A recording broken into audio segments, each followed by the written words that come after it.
name's Lindsay, and this is Weird.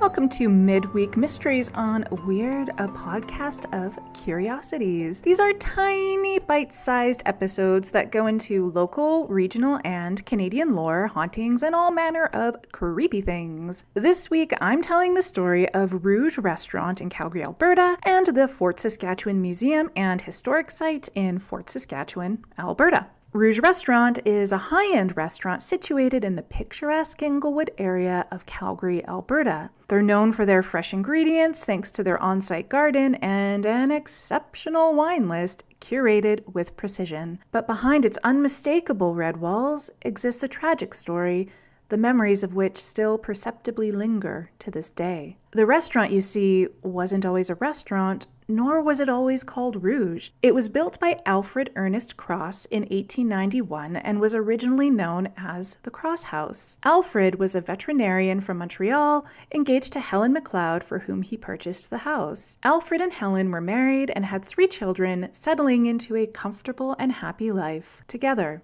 Dark times would come upon the Cross family, however. The children became ill with diphtheria, a bacterial infection that attaches itself to the lining of the respiratory system and can also invade the bloodstream. Without treatment, 1 out of 2 people die from diphtheria, and that's, by today's standards, much less the early 1900s. The disease can cause paralysis, nerve damage, damage to the heart, and severe respiratory distress. Not all hope was lost, however. Medication was hastily ordered from Manitoba to be delivered by train to Calgary. The train station was about 3 kilometers, approximately 1.9 miles, from the Cross House, located where the Calgary Tower now stands. Alfred trekked to the station, anxiously awaiting the arrival of the life-saving medication. He waited for days, with no sign of the train.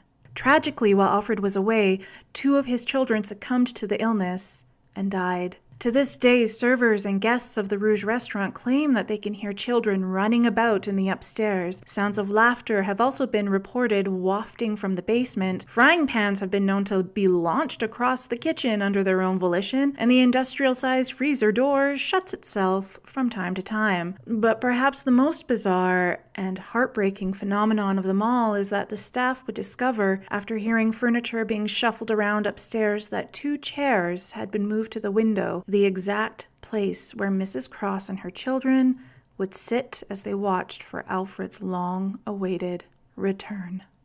Our second story hails from the city of Fort Saskatchewan, Alberta, which is where I grew up. As well, it takes place at the Fort Saskatchewan Museum and Historic Site, which is where I spent a summer working during my college days. The museum, established in 1958, is a 3-acre interactive exhibit which features several heritage buildings. Guided tours are offered, which is part of what I used to do, educating tourists, school groups, and anyone else interested in the history of the RCMP, the settlers, the life pre- and post-World War I and II. It offers people the opportunity to explore 140 years of history in the area. And it was definitely one of the jobs that I adored the most in my lifetime. Shout out to Chris Nygren, who retired as curator last year after holding the position for decades. She was a great boss and had the most voracious Coca-Cola habit I have ever seen. The Fort Museum, like many other heritage sites of its kind, comes with its own stories of hauntings and otherworldly specters. Several years ago, the museum was hosting a nighttime children's event, on Halloween of course. A volunteer, Darlene Breyer, noticed some foggy swirls along the path to the blacksmith's shop. The night was notably clear, with no fog or clouds to be found. Darlene believed the mysterious shape to be that of Florence Lasandro, a 22-year-old Italian-Canadian woman hanged at the Fort Saskatchewan jail in the 20s. Lasandro, along with Emilio Picarillo, 47, were convicted of shooting and murdering police constable Steve Lawson,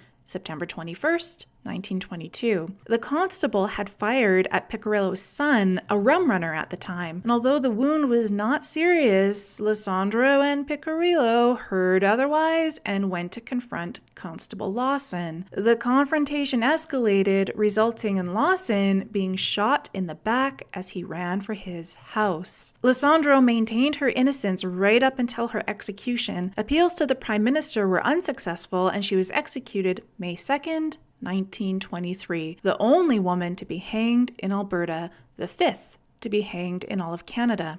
Since then, the Fort Museum has been the site of many ethereal sightings, including lights going on and off despite electricians verifying that the electrics were intact, ghostly images in windows, creaking floors, the usual. I personally didn't experience anything, although I secretly always hoped that I would, particularly when locking up at night. Maybe a trip back to the Fort Museum is in order this summer.